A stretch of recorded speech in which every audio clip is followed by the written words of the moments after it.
మొదటి దెబ్బకే రాజాకి దిమ్మ తిరిగిపోయే సమాధానం చెప్పావు. ఇప్పుడు చెప్పు చిన్న, నేను చేస్తోంది తప్ప? ఆ రాజా గారి గుంపుడు గత్త చేత చెంపదెబ్బ తిన్నందుకు చాలా పాతగా ఉంది. వంటేనే అసహ్యంగా ఉంది. నేను నా భర్తతో తప్ప ఏ మొగాడితో ఏ సంబంధం పెట్టుకోలేదు. మన మాతృదేవోభవని ఎంతో అవమానించి మాట్లాడావు. నువ్వు చేసిన పని నాకు అస్సలు నచ్చలేదురా.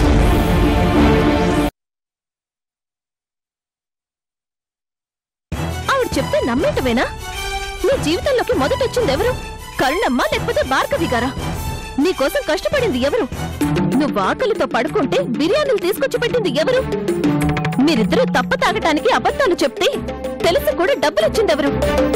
మీరు మోసం చేస్తున్నారని తెలిసి కూడా నిజంగా పిచ్చి తల్లిలాగా మిమ్మల్ని ప్రేమించిందెవరు? ఆ భార్గవి నిన్నొక రౌడింగ్ చేసింది. అలాంటిది ఆవిడ చెప్పిందని ఒక దేవతని అనుమానిస్తావా?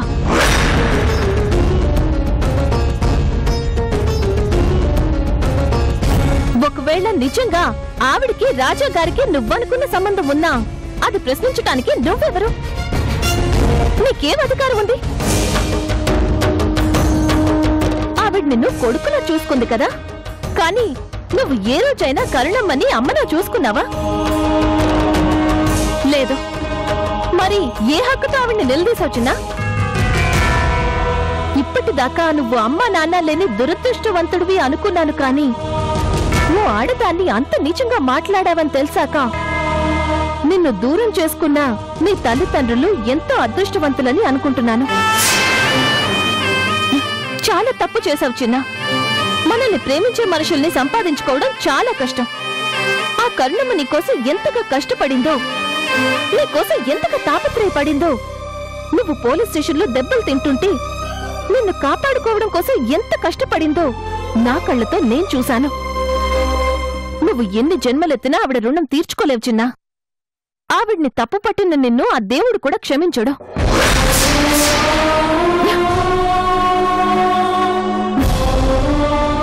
ఈ రోజు భార్గవి చెప్పింది అని అమ్మలాంటి కరుణగారిని అనుమానించావు. రేపు నన్ను అనుమానిస్తావు. చివరికి నీ అమ్మనైనా అనుమానిస్తావు కదూ? లక్షలు సంపాదిస్తే సరిపోదు చిన్నా. లక్షణమైన మనసుని సంపాదించుకోవాలి. అది తెలుసుకో.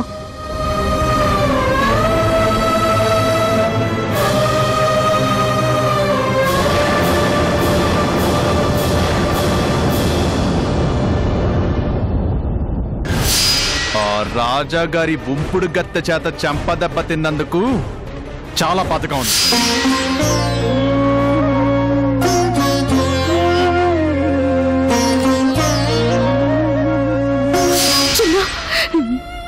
నువ్వేనా ఇలా మాట్లాడుతుంది? అమ్మలాంటి నా మీద ఇంత పెద్ద నింద వేస్తున్నావా?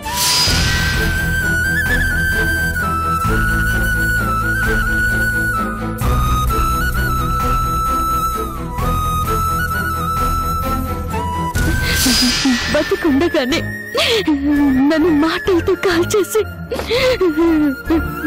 రుణం తీర్చుకున్నావు చిన్నా.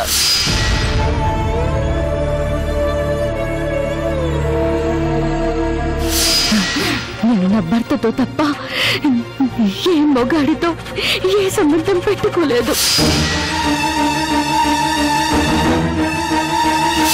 ఇది ఆ భగవంతుడి మీద ఒట్టు.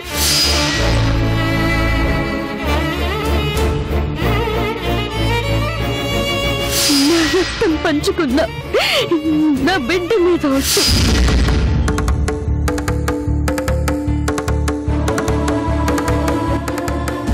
నువ్వు ఆకలితో పడుకుంటే బిర్యానీలు తీసుకొచ్చి పెట్టింది ఎవరు? మీరిద్దరూ తప్ప తాగటానికి అబద్ధాలు చెప్తే తెలిసి కూడా డబ్బులిచ్చిందెవరు?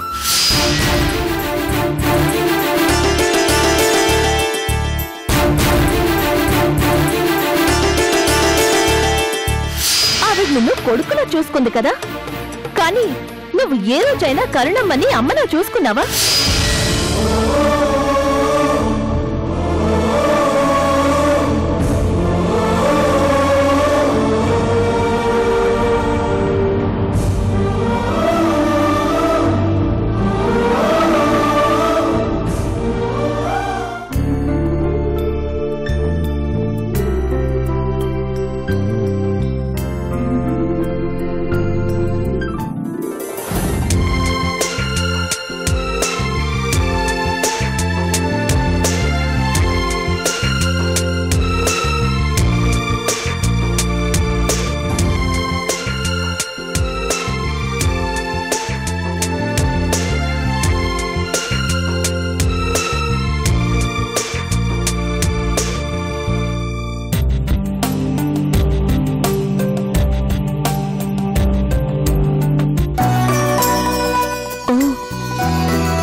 Very interesting.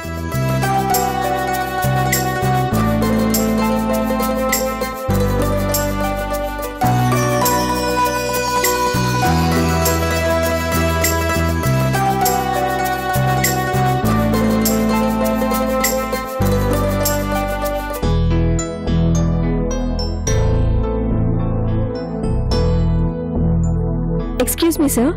చెప్పండి మేడం. ఈ ప్లేస్ ఇక్కడి నుంచి ఎంత దూరంలో ఉందో చెప్పగలరా? ఈ ప్లేసా?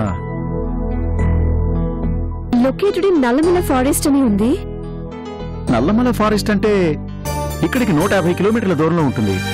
శ్రీశైలం ఫారెస్ట్ ఏరియాలో ఉంది. 150 కిలోమీటర్లంటే చాలా దగ్గరే. అంటే ఏంటి మేడం, మీరు వెళ్తారా?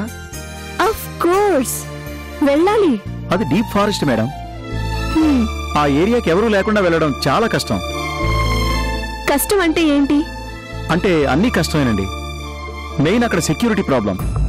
దానికి తోడు డీప్ ఫారెస్ట్ కాబట్టి జంతువులు తిరుగుతాయి, చాలా ప్రమాదకరం. సో అక్కడ ఉండడం ఇంకా కష్టం మేడం. కష్టం అనుకుంటే ఎలా అండి? అసలు నేను వచ్చిందే ఇలాంటి ఆర్కిటెక్ట్స్ గురించి తెలుసుకోవటానికి. నేను వెళ్ళి తీరాలి. మేడం, మీరు వెళ్తానన్నా సార్ పంపించరు.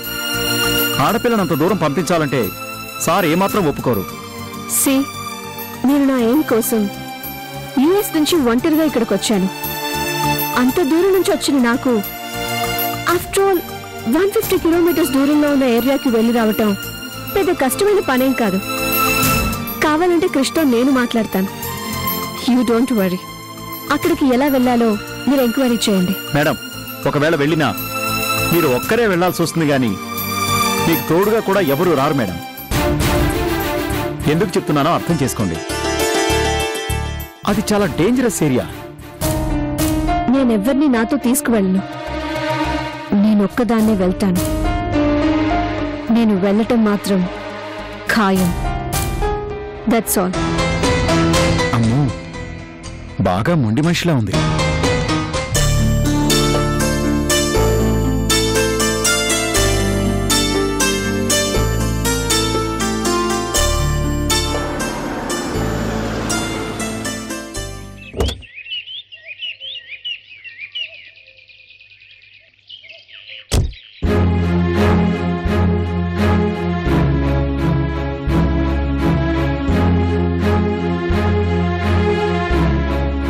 అమృత,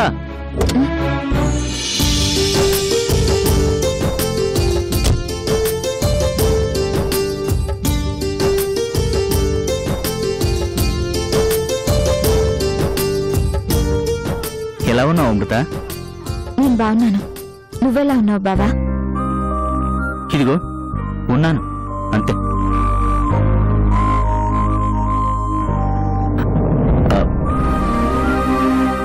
రాజయ్య ఎలా ఉన్నాడు అమృత? బాగున్నారు. నువ్వు చాలా అదృష్టవంతురాలివి అమృత. నీకు తగిన భర్తే దొరికాడు.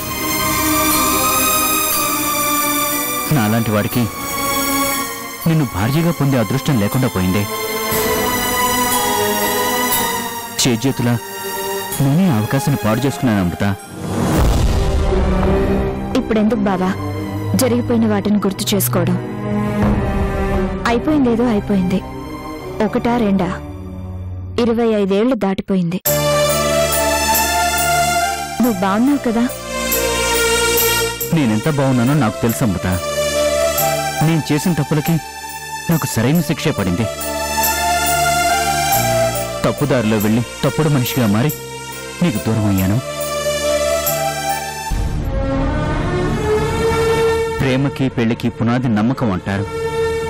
ఆ నమ్మకానికి సమాధి కట్టి అల్లరి చిల్లరిగా తిరిగి నిన్ను దూరం చేసుకుని అప్పుడే దశాబ్దాలు గడిచిపోయాయి. భార్గవి మెళ్ళో తాళి కట్టినప్పటి నుంచి నన్ను నేను చంపుకొని భార్గవికి భర్తలా కాదు, ఒక బానిసలా బతుకుతున్నాను. నేను చేసిన తప్పులకు నాకీ శిక్ష సరిపోదు కాబోలు. ఇంకా ఏమేమి అనుభవించాలో.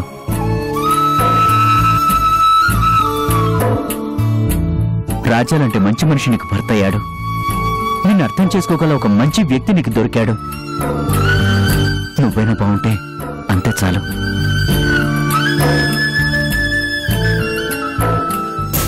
అమ్మ బతుకున్నంతకాలం నిన్ను కోడలుగా తెచ్చుకోలేకపోయానే అని కుమిలిపోయింది.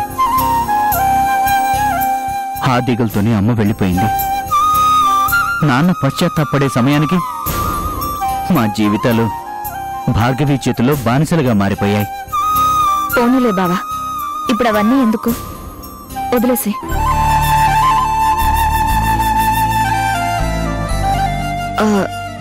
అను ఇంటి దగ్గర ఎదురు చూస్తూ ఉంటుంది, నేను వస్తాను బావా.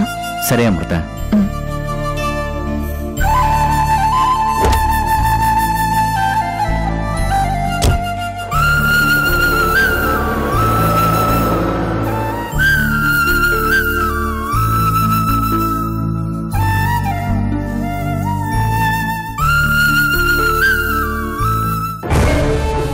చెప్పండి గోపాలరావు గారు.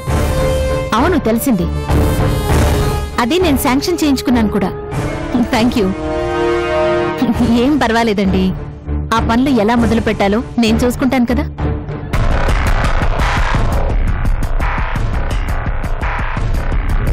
తొందరలోనే ఆ ప్లేస్ ని నేను ఖాళీ చేయిస్తాను. నమస్తే మేడం. ఆ పని చేయడానికి నా దగ్గర ఒక మంత్రదండ ఉందిలేండి. మళ్ళీ కలిసినప్పుడు మీకు వివరంగా చెప్తాను. బాయ్. చిన్నా, చెప్పండి మేడం, ఎందుకు వెంటనే రమ్మని ఫోన్ చేశారు?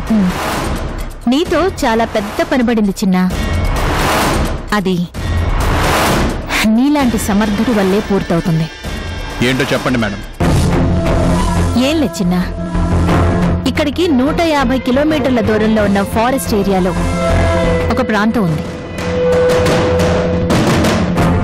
అక్కడ మనకు టూరిజం డెవలప్మెంట్ కోసం గవర్నమెంట్ కొంత భూమిని కేటాయించింది.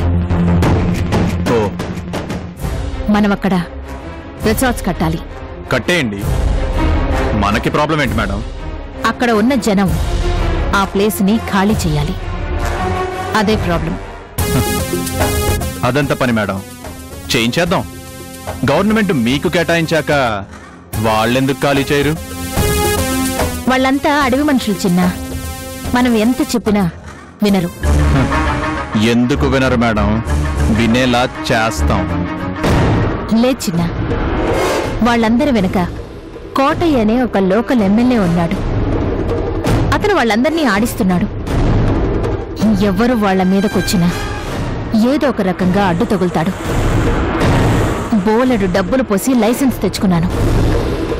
మనం కనుక రిసార్ట్స్ కట్టకపోతే చాలా లాస్ వస్తుంది చిన్నా. నాకు లాస్ వచ్చినా పర్వాలేదు చిన్నా, ఆ రిసార్ట్స్ కట్టడం వల్ల ఎంతో మందికి ఉద్యోగాలు దొరుకుతాయి. ఇప్పుడు అది కట్టకపోతే వాళ్ళందరి జీవితాలు నాశనం అవుతాయి. అది నా బాధ. మీరేం బాధపడకండి మేడం, ఆ కోటయ్యతో నేను మాట్లాడొప్పిస్తాను. మాటలతో వినకపోతే చేతలతో వినేలా చేస్తాను. నువ్వంత సమర్థుడివని నాకు తెలుసు చిన్నా. కాకపోతే మనం ముందు మాటలతోనే కాంప్రమైజ్ చేసుకోవాలి. నువ్వు చెప్తే ఆయన వింటాడు. డబ్బుకి లొంగుతాడేమో చూడు. డబ్బుకి లొంగకపోతే అప్పుడు నీ దారిలో నువ్వు వెళ్ళొచ్చు. ఎందుకు మేడం అనవసరంగా? డబ్బులంటే బేరం ఆడతాడు, అదే కత్తి చూపిస్తే బెదిరిపోతాడు. ముందు మనం అహింసా మార్గంలోనే వెళదాం చిన్నా. అది కుదరకపోతే నువ్వెలాగో ఉన్నావు కదా. సరే మేడం, నేను చూసుకుంటాను. వస్తాను.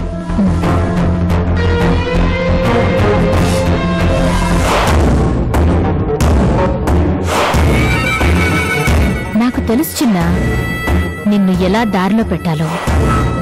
నీ మూర్ఖత్వమే నాకు పెట్టుబడి.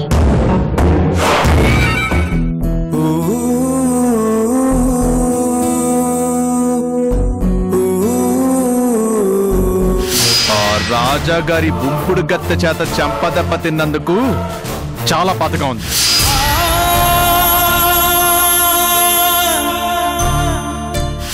మీ అసలు స్వరూపం ఏంటో తెలిసాక నువ్వంటేనే అసహ్యంగా ఉంది.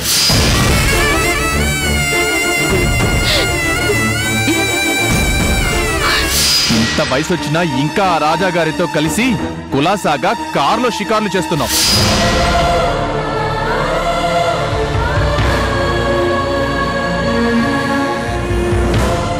మీ ఇద్దరి మధ్య ఎలాంటి సంబంధము లేదా?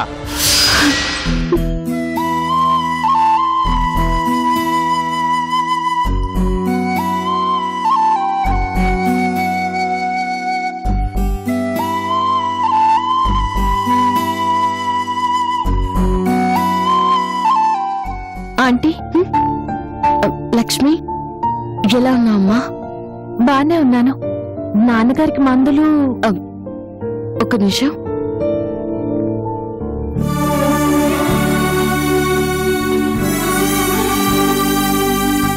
ఇదిగో తీసుకోమ్మా. చాలా థ్యాంక్స్ ఆంటీ. పద.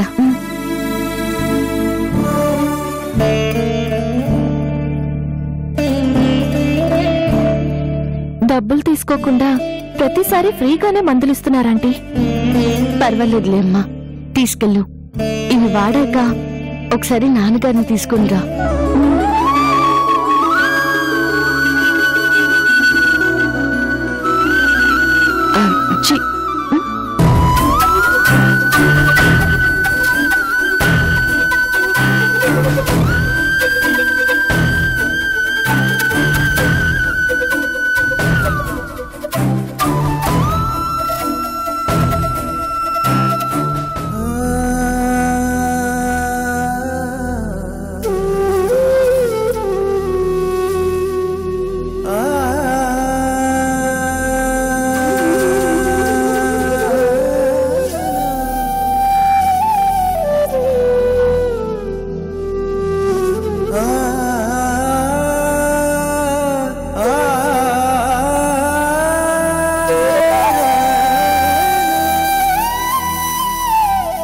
ఆంటీ, ఎందుకు అలా ఉన్నారు? అబ్బే ఏం లేదమ్మా. మీరు చెప్పకపోయినా మీ మనసులో ఏమనుకుంటున్నారో నాకు తెలుసా ఆంటీ. చిన్న గురించి అడగాలని నోటి దాకా వచ్చి ఆగిపోయారు కదూ.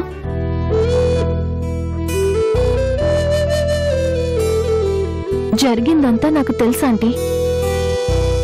చిన్న ఏం మాట్లాడాడో, చిన్న అన్న మాటలకి మీరు ఎంత బాధపడి ఉంటారో నాకు తెలుసా ఆంటీ. బాధపడ్డానికి ఏం లేదులేమ్మా. తనేదో తెలియక మాట్లాడాడు. అయినా నేనేం బాధపడ్డం లేదు. ఏమీ లేదన్న మాట మీ పెదవులు పలుకుతున్నా మీ గుండెల్లో ఎంత బాధ దాగుందో మీ కళ్ళు చెప్తున్నాయంటీ. కత్తితో కోసిన కన్న తల్లి బిడ్డ క్షేమమే కోరుకుంటుందని విన్నాను. కాని అది నీలో ఈరోజు చూస్తున్నాను ఆంటీ.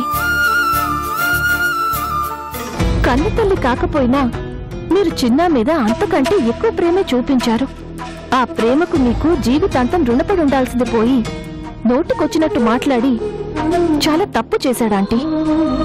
చిన్న చేసిన తప్పుని ఆ భగవంతుడు కూడా క్షమించడాంటీ. పర్వాలేదులేమ్మా, నేను క్షమిస్తాను. చిన్న నా బిడ్డ లాంటి వాడేగా. బిడ్డ ఎన్ని తప్పులు చేసినా అమ్మ బాధపడుతుందేమో కానీ అసహించుకోదు కదా. మీరెన్నైనా చెప్పండి ఆంటీ, నిజంగా చిన్న చాలా తప్పు చేశాడు. మీలాంటి గొప్ప తల్లిని దూరం చేసుకున్నాడు. కేవలం బిడ్డలా చూసుకునే చిన్న మీదే మీరు ఇంత జాలి చూపిస్తున్నారంటే అదే మీ కన్న బిడ్డని ఇంకెంత బాగా చూసుకునేవారో. మీకు దూరమైన మీ కొడుకు నిజంగా చాలా దురదృష్టవంతుడు ఆంటీ. దురదృష్టం వాడిది కాదమ్మా, నాది.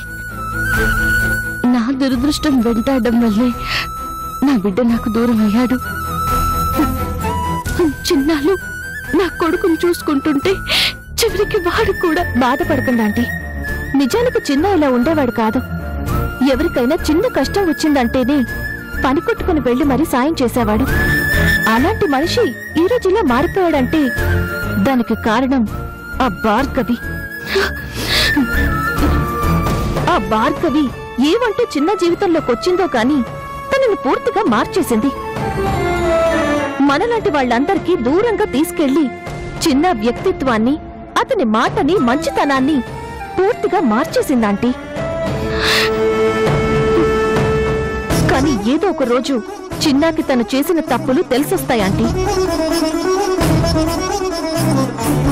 జీవితంలో తను ఏం పోగొట్టుకున్నాడో ఈ రోజు అర్థం కాకపోయినా ఏదో ఒక రోజు తెలుసుకుంటాడు.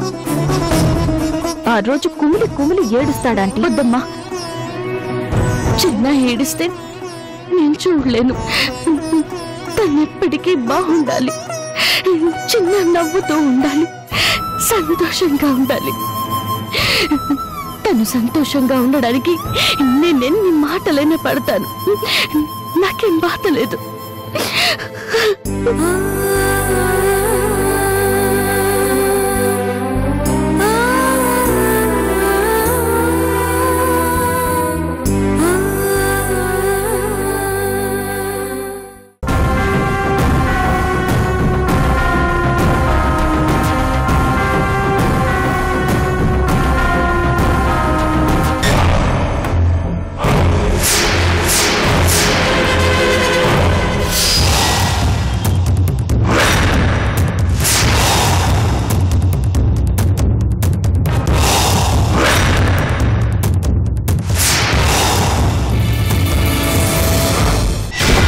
జోడి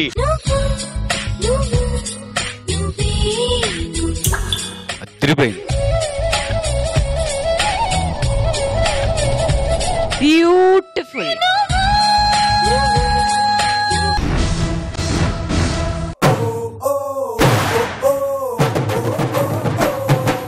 అరే మీ ఆడవాళ్ళరా, నువ్వు కాదురా. ఇదే జీన్స్ అంటే.